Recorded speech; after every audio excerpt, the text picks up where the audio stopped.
हर हर महादेव सभी को my new blog में आपका स्वागत है। आज अपन चलेंगे Budania IAS coaching centre Sikar की तरफ, जहां सर टीआई साहब का मान सम्मान होगा। तो चलो वहां चलते हैं। इस वक्त साहब का यहाँ स्वागत हो रहा है और अपन भी जा रहे हैं ऊपर।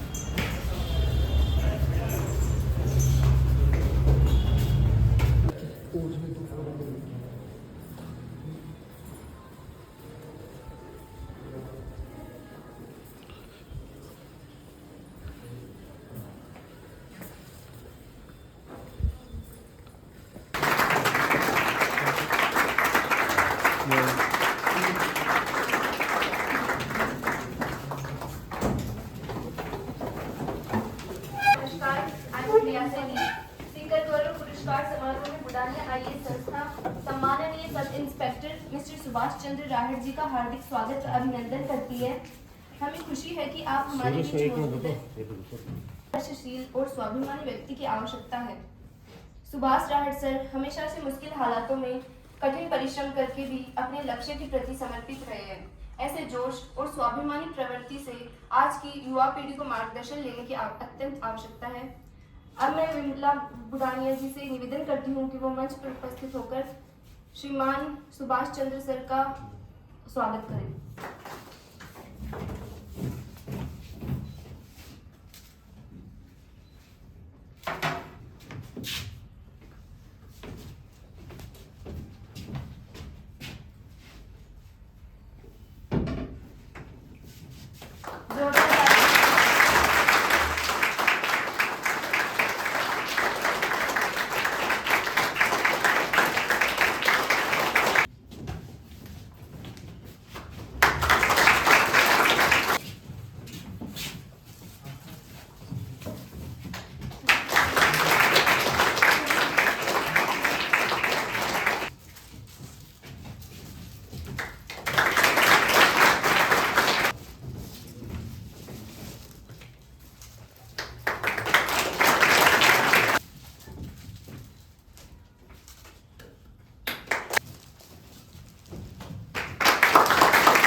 स्टाफ और युवा पीढ़ी, आज मेरे 4-5 जगह प्रोग्राम थे, लेकिन मैंने क्योंकि अभी खाटू मेले में भी जाना है तो उन सबको मैंने मना किया। लेकिन आप लोगों ने ये टाइम इसलिए निकाला कि ये बच्चे कंपटीशन की तैयारी कर रहे हैं और इनका ये संघर्ष का टाइम चल रहा है, तो इनके लिए अपने को टाइम निकालना जरूरी है। आप जिस पोस्ट के ऊपर जितनी ऊंची चोटी पे जाना है तो उतनी मेहनत भी मांगती है। ये नहीं कि आपका एम तो है आईएएस का, आरएस का या आईआरएस का या आरएस का, लेकिन आप सोचोगे मुझे छोटी मोटी पहाड़ी चढ़ के काम निकाल लो तो वो तो संभव नहीं है। जब एवरेस्ट पे चढ़ना है तो एवरेस्ट की तैयारी भी करनी है, और एवरेस्ट की तैयारी करोगे तो एवरेस्ट पे चढ़ पाओगे। कई बार असफल हो गए, कई बार फिर बाद में सफलता भी मिलेगी। मेरा ये मानना है खुद का कि संसार में यदि आदमी ठान ले, अपने दिमाग में एक एम कायम कर ले, तो कुछ असंभव नहीं है। गरीबी थी ना, वो अव्वल दर्जे की गरीबी थी। वो लोग विपरीत परिस्थितियों में वो लोग गरीब लोग कर्जा लेके कैसे लेके मेहनत करते थे, कैसे आईएएस में सफल होते थे, ये किसी चमत्कार से कम नहीं है। जो लोग सत्तू खा करके भूख लगती है तो सत्तू पी करके जो लोग पढ़ाई कर रहे हैं गरीबी के सबसे निचले स्तर के ऊपर, बिहार पिछड़े राज्यों में से एक है सबसे, हिंदुस्तान के बिहार उड़ीसा, तो वो लोग कैसे आईएएस की इतने आईएएस निकले थे उस टाइम, तो अभी भी वो मिल जाएंगे आपको, देखोगे तो रिकॉर्ड बिहार आईएएस होगा। तो आप तो राजस्थानी हो, आपकी तो जमीन में वो ताकत है जो आपको ऑटोमेटिक फ्री में मिल गई है। वो ये विरोधी भूमि है जो राजस्थान की भूमि में, जो ये मुगल पता नहीं कहां तक पहुंचते। आज के टाइम में वो लोग, मैंने देखा है कि गंगा जी में से ऊपर से बह के आती हुई लकड़ियों को चौमासे में बरसात में निकाल के नदी में से इकट्ठा करते हैं, फिर सर्दियों में उस लकड़ी से कोई जला के अपने घर चलाते थे। मैंने अपनी आंखों से देखा ये चीज। वो लोग वायरस में निकल रहे तो तुम राजस्थानी पीछे क्यों भाई? कहीं ना कहीं तो कोई कमी जरूर है। अपने आप बैकग्राउंड उठाओगे तो बहुत से अधिकारी आईएएस बने जो पहले कोई ग्राम सेवक में थे, जोगाराम जी को आप जानते हो, जो ग्राम सेवक से बने थे। एक खुले जी साहब थे, वो पहले टीचर में थे, फिर बाद में वो एसडीएम में निकले, फिर वो आईआरएस में गए। तो यहाँ तो टीचर से बनने वाले आईएएस होंगे, आईआरएस की तो लिस्ट ही बहुत लंबी है। मैंने डायरेक्ट आईएएस का पकड़ो, आईएएस का पकड़ो, जो मिलता है पकड़ लिया। तो जो अपनी आर्थिक स्थिति है साथ साथ जो खर्चा करवाओ में बोझ नहीं बने, तो वो अपने पैरों में खड़े होकर वो खर्चा भी निकाला और प्लस तैयारी भी की और वो निकल भी गए। तो ऐसा नहीं है कि मैं तो पूरी तैयारी करके पैसा पैसा पूरा जुगाड़ करके फिर ही तैयारी करूंगा, ऐसा कुछ नहीं है।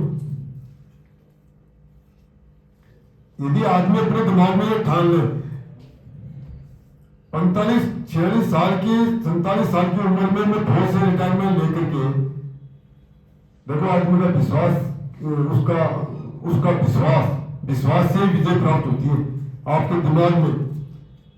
जब मैं पहले 1988 में फौज की भर्ती, उस टाइम ये वैकेंसी कम जानता था, ये तो आपको इतना कंपटीशन है कि आप 100% ला करके भी पिछड़ जाते हो। हमारे टाइम में दो ही चीज चलती थी, पास और फेल। तो मेरी उम्र के जो भी लोग हैं उस टाइम यही होता था, लड़का तेरा पास और फेल। पास हो गया तो बांट देते थे, कोई गुड़गाड़ को पता साहब ज्यादा पैसे वाला तो लगू ही बांट देता था। पास फेल के दो सब्जेक्ट चलते थे, पास और फेल। उस टाइम की आपको इंटरेस्टिंग कहानी बताऊं। मैं उस टाइम ये राजस्थान में पहले पीयूसी चलती थी 11वीं में कॉलेज में। तो जब मैं उसमें 11वीं में आया तो उस टाइम ये फर्स्ट ईयर ही था, वो 1984 की बात है।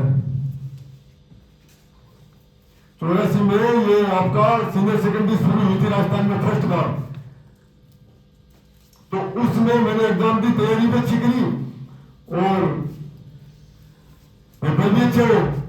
अब उस टाइम तो हमारे को अखबार भी देखना नहीं आता था कि रोल नंबर कैसे चेक करें कि पास हुए फेल हुए। तो हमारे गांव में एक बड़ियों का लड़का था, कॉलेज में पढ़ता था, सारे उसी को सम्मानते थे, ये ज्यादा समझदार, ज्यादा बुद्धिमान, ज्यादा। तो गांव की दुकान पे अखबार आता था, घरों में अखबार भी नहीं आते थे उस टाइम। तो गांव की दुकान पे अखबार आया तो सारे चीज का रिजल्ट आता था, कि वो दुकान पे पूछते थे, देख रहे भाई मेरा भी नंबर पास हुआ फेल। तो उसमें गुप्ता जी ने मेरा देखा, वो कॉलेज में पढ़ता था, तो उसने मेरा देख लिया कि तो पास में भी नहीं है। तो उसने देखा तो पास नहीं हुआ, फेल हो गया। बोला ये सप्लीमेंट्री में देख ले, बोला इसमें भी नहीं है। मैं घरवालों आके बोला मैं तो फेल हो गया। और उस टाइम की क्या है, घरवालों की क्या है, आजकल के बच्चे नहीं है तो घरवाले थोड़ा सा कर दे, वो फुकार मार के मुंह फुला के बैठ जाए। उस टाइम ढंग से खिंचाई होती थी। घरवाले घर का काम भी कराते थे, खेती का काम भी करवाते थे, और पढ़ाई तो आपको अपने स्पेशल टाइम में करनी पड़ती थी, बोनस टाइम में। ना वो तो ये कहते वो काम करो, वो काम करो, वो काम करो, वो काम कर। पढ़ने का तो कोई प्रॉब्लम ही नहीं था। वो तो हम स्कूल के मास्टर से डर के पढ़ते थे कि स्कूल में देते तो पूछेगा मारेगा, और मारते थे। नीम की बेच रखते थे, खूब हाथ ऐसे करवाते थे, वैसे खूब लाल निशान। आजकल तो आपको नाम नहीं लेते, घरवाले नाम नहीं लेते। घरवाले आजकल बच्चों से डरते हैं, ये हालत है। मास्टर की यदि शिकायत घर में पहुंच जाती थी तो घरवाले खबर लेते थे उसकी। मास्टर की तो इतना रिस्पेक्ट था कि पूछो मत अध्यापक का।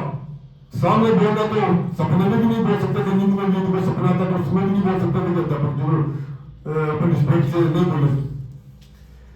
घरवाले भी सब कुछ जो प्रताड़ना थी सहन के लिए फेल हो गए, तो हो गए।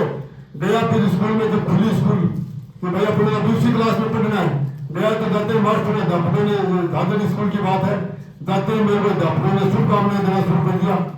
अरे सुभाष बहुत बहुत धन्यवाद, ये तुमने तो स्कूल का नाम रोशन कर दिया। मैं सोचा बेइज्जती करने पड़ू, अब तो फेल है। तो फेल हो गया, पढ़ा तो बहुत था, मैं मेहनत भी की थी, लेकिन जिंदगी में तो फेल हो गया। अरे अपना फेल क्या गया, तुझे फर्स्ट डिवीजन है। मैं बोला थोड़ा गाँव में सोचा ही नहीं कि कोई गाँव में फर्स्ट डिवीजन भी होता है क्या। मैंने मार कुटाई भी खाई और मैं था फर्स्ट डिवीजन, मार्कशीट लाया तब घरवालों ने अफसोस जाहिर किया कि ये बेचारा फर्स्ट डिवीजन लगे, मार खाई इसने। तो वो टाइम था, उस टाइम किसी को पता नहीं था कंपटीशन क्या होता है। एक ही चीज जानते थे, फौज की भर्ती, और वो भी धुंधुल में हर सोमवार में होती थी। रात को बेचारे खेतों में किसान फसल में पानी देते थे, लड़के सुबह जाके भट्टी में खड़े होते थे, ये माहौल। तो उस टाइम भी मेरे को, मैं खुद की बात बताऊँ, दूसरी सुनी सुनाई बात में और खुद के अनुभव में बहुत फर्क होता है। खुद का अनुभव, खुद की आंखें तो देखती है, मैं उसी पे ज्यादा चलता हूँ बजाय किसी की उसके। कोई बात भी बताऊंगा तो कभी भी तो मैं अपने अनुभव की बताता हूँ। जैसा कि सर ने कहा, वर्तमान समय में असंभव कुछ नहीं है। कोई भी लक्ष्य कठिन परिश्रम की मांग करता है। हमें भी सर से प्रेरणा लेते हुए प्रत्येक परिस्थिति में स्वयं को ढालने का प्रयास करना चाहिए तथा सुभाष राहट सर की तरह जुनून और जोश के साथ बेखौफ होकर जीवन में आगे बढ़ना चाहिए। सर के जीवन से हमें प्रेरणा लेने की अत्यंत आवश्यकता है, क्योंकि सदैव से इन्हें नंबर 1 पोजीशन में रहने की ललक रही है। ऐसी ललक, जुनून का होना प्रत्येक मनुष्य के जीवन में आवश्यक है।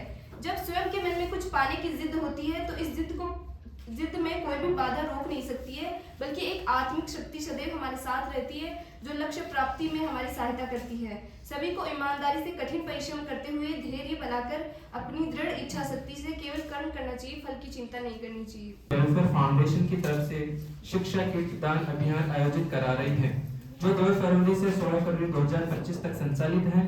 इस अभियान से हम अपेक्षा करते हैं कि notebook, pen, pencil, school bag, tiffin, water bottle, stationery इत्यादि का सामान वितरण किया जाता है। हमारी कार्य प्रणाली में शिक्षा हेतु बच्चों को गोद लेना, सरकारी स्कूल में असहाय विद्यार्थियों की सहायता करना, झुग्गी झोपड़ी वाले स्कूलों में वितरण करना, अनाथ आश्रम में वितरण करना। आपको ये ब्लॉग कैसा लगा? अच्छा लगा तो चैनल को सब्सक्राइब कर लेना, लाइक और शेयर कर देना, और ज़्यादा से ज़्यादा इस वीडियो को शेयर करना। जय हिंद, जय भारत, टाटा, बाय बाय। फिर मिलते हैं अगले ब्लॉग के साथ।